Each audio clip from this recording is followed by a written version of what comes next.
I think we can all agree that college tuition is exorbitant, has gotten out of control.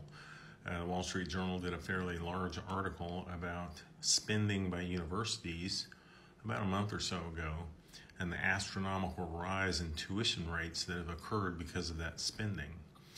I teach at college level at a community college, and if you feel like you need a college degree, a community college is much less expensive, although it's still expensive.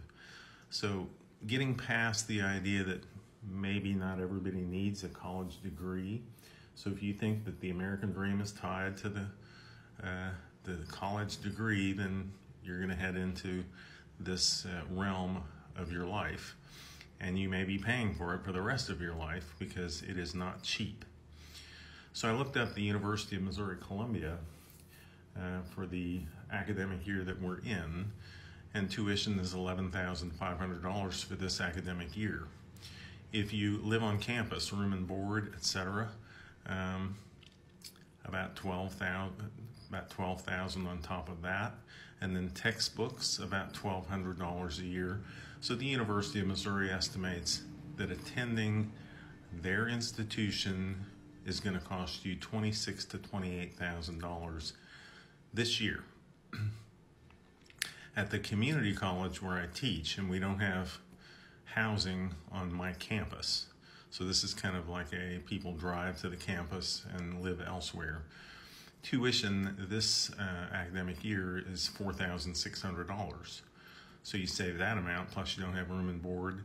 The textbooks are still an issue. I have students in class that cannot afford the textbooks, so we do have them put up in my class as ebooks. So if they pay for the class, they get access to the ebook and they don't really have to have a physical book, because the average cost of a college textbook last year was about $105.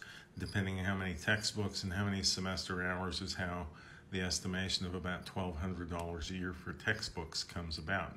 65% of students forego having a textbook despite worrying about their grade. So I thought I would show you what your money buys, at least in my class, with that amount of tuition. And I'll show you how frustrating it can be for students to go through college where their tests are graded by a computer algorithm, because they do get frustrated and irritated.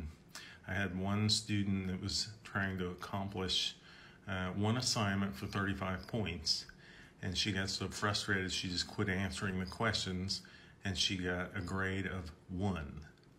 I regraded it. She had a 17, and then told her to do it again because I'm going to have to hand grade this one. The beauty for me is that I have class sizes of 20 instead of at the University of Missouri, first year anatomy and physiology, class sizes of about 500.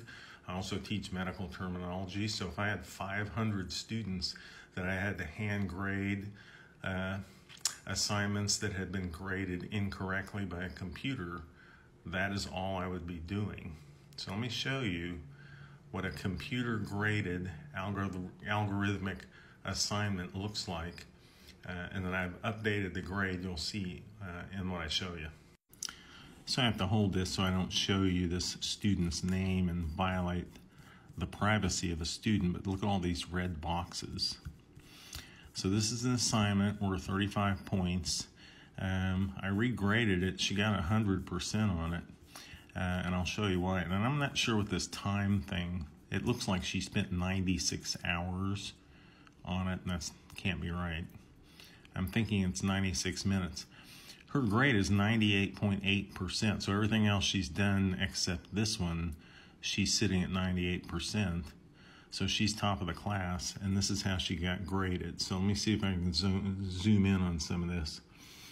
So she got, for instance, right here, pertaining to, the computer was looking for pertaining to with a small p, and it's in the middle of a sentence. So she capitalized it because the rest of the, you'd have to see the assignment, a lot of times they capitalize stuff in the middle of a sentence. So this one, she put the stomach instead of just stomach. In this one, she put, I think she typoed LC.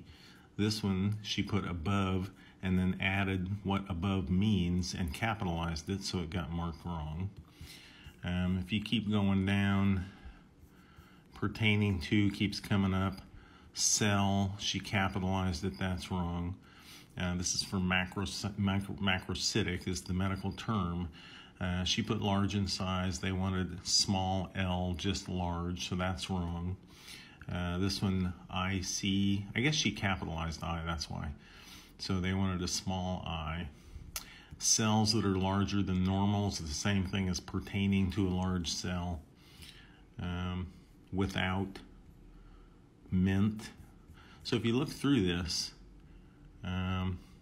so dementia is this term. She put down chronic progressive irreversible, the word definition, chronic progressive irreversible loss of intellectual and mental functions, which is accurate. They wanted condition without mind. So even with a class of 20, I have to go through each one of those and correct things that a computer marked wrong. So in defense of students, that would be annoying. That would drive me insane if I was still in school and was doing an assignment like that, seeing all that red stuff when I know the answer's right. So thought I'd show you what tuition buys you in 2023. Have a great day. Talk to you later. Bye.